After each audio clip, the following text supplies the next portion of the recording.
Good morning, everybody. Welcome back. My name is Christopher Howell, and this is my Resolute Path. So, I wanted to take a moment to talk about something that's been weighing on me a lot for a long time. I've had this conversation with a few family members, and it's something that just seems to really been nagging at me for quite some time now.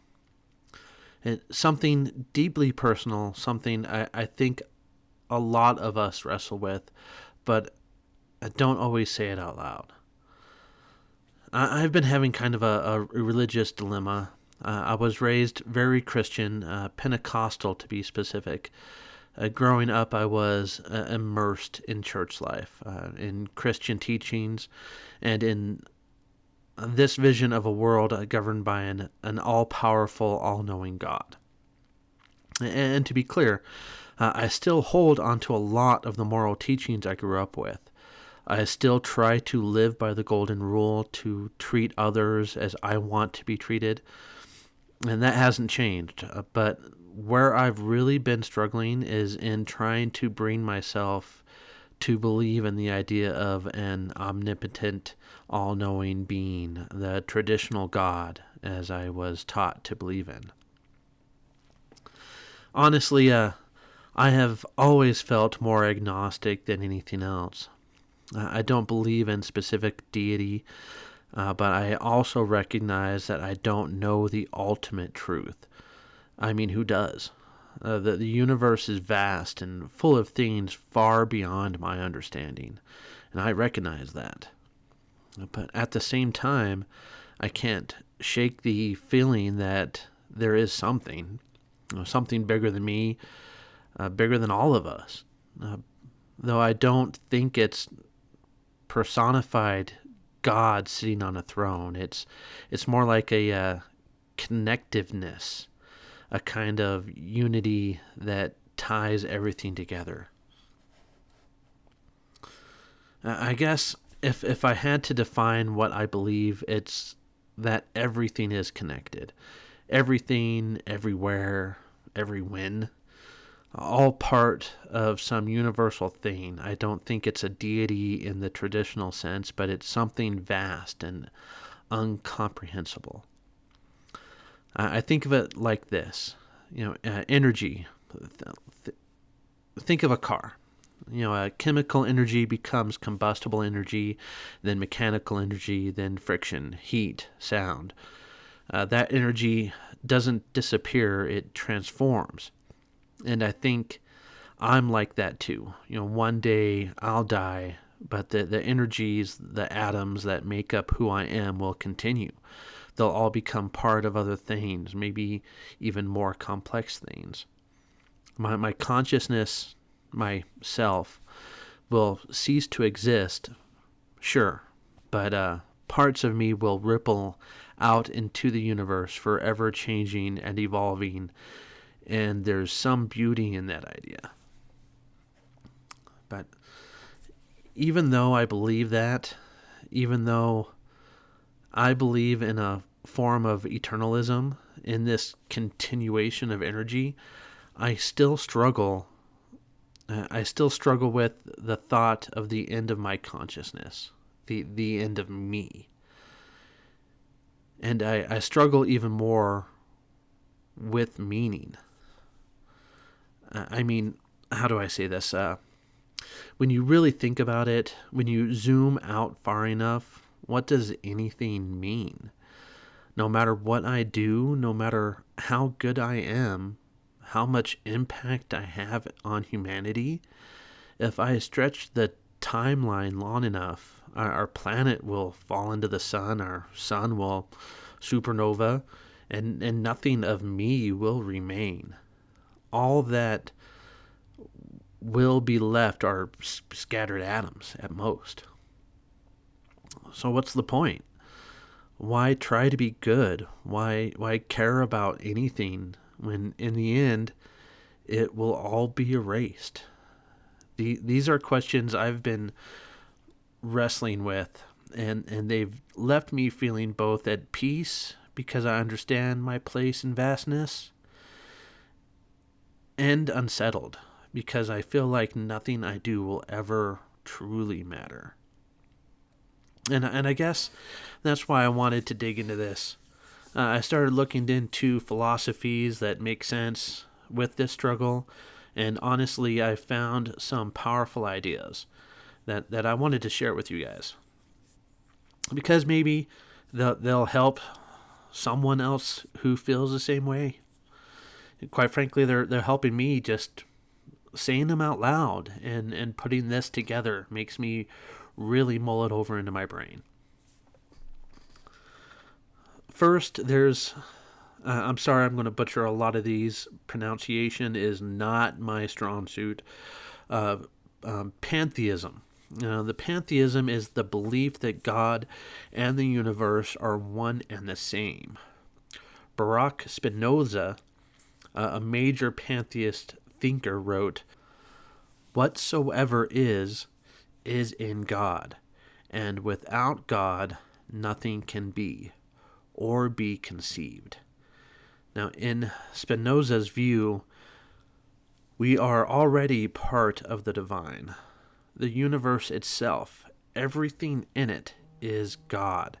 And knowing this, accepting your place within it, can give us peace. Spinoza also said, "The more you struggle to live, the more you struggle to be free." Meaning, perhaps that's the effort to understand and to live meaningfully is part of what makes us free, part of what makes us human. Then there's process theology. There's thinkers like Alfred North Whitehead and Teilhard de Chardin, who believed that reality is a process, constantly becoming. Whitehead wrote, "The many become one and are increased by one."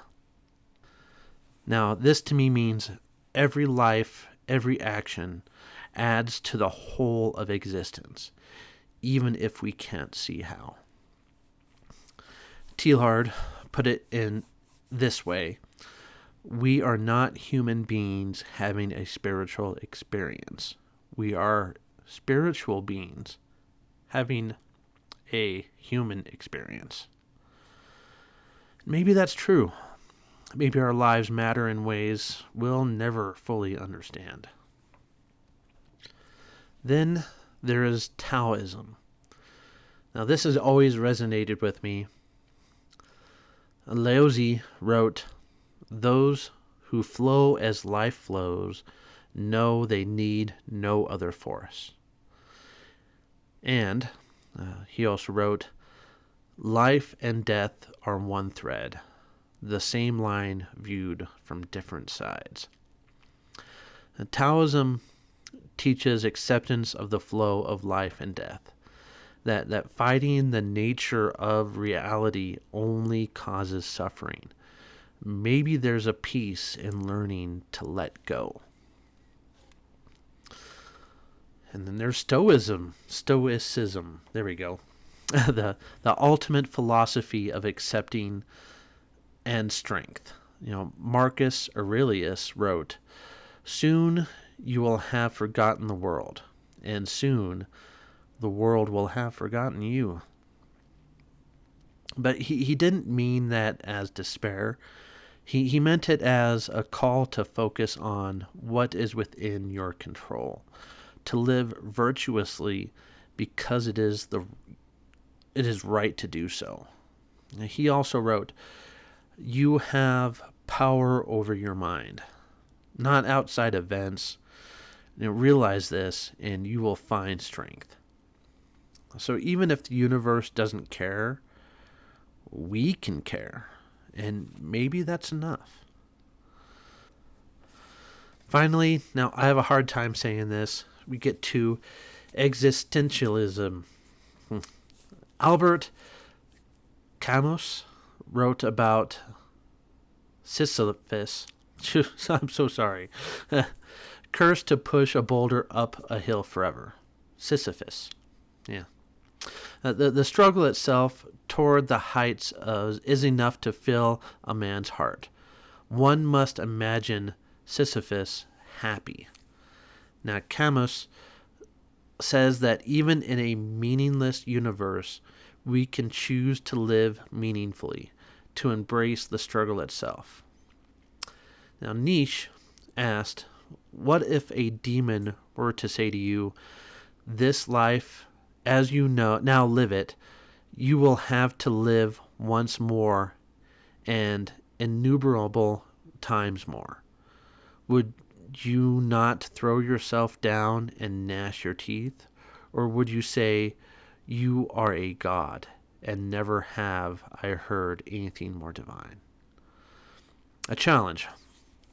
Can you live in such a way that you'd say yes to life, even knowing its end? Now, Satir once wrote, life has no meaning or priority. It is up to you to give it a meaning, and value is nothing but the meaning that you choose.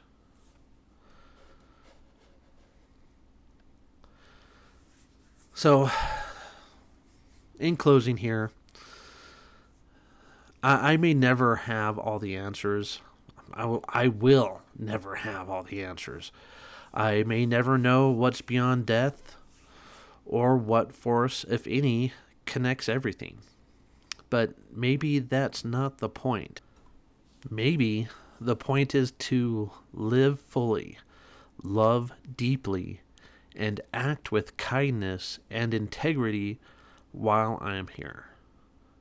Because I choose that meaning. And maybe, just maybe, that's enough.